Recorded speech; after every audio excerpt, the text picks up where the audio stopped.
Hey everyone, iPadOS 26 is here.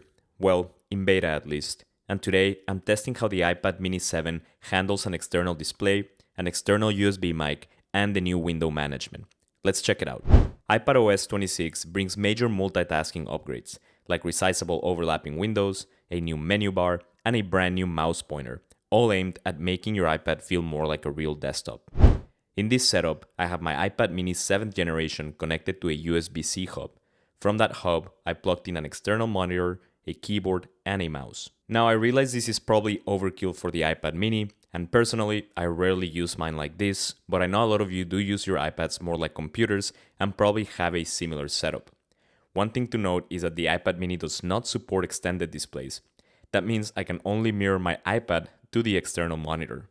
Other iPads like the M series iPad Pro or the newer iPad Airs can extend the desktop, letting you run different apps on each screen. One limitation I did find in this new iPadOS 26 is that clamshell mode is still not supported.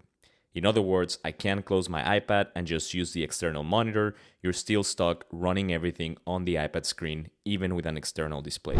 Now let's try out the new window management features.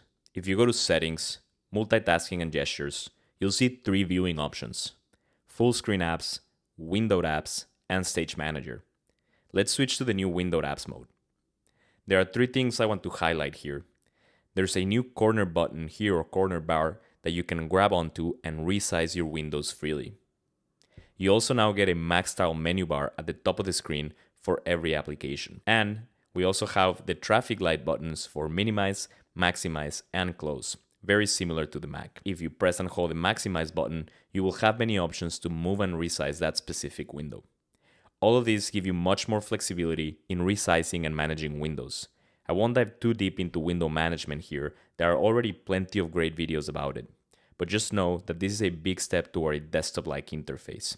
Oh, and like I said, the mouse pointer has been redesigned to look and feel more like a computer cursor. Finally, let's test the new audio input selector in iPadOS 26. You can now choose different microphones for different apps and websites. I plugged my Rode PodMic into the USB-C hub and it's recognized instantly by the iPad.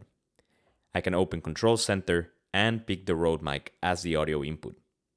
I'll demo it in the voice memos so you can hear the difference. This is the audio with the Rode PodMic, and this is the audio with the iPad microphone.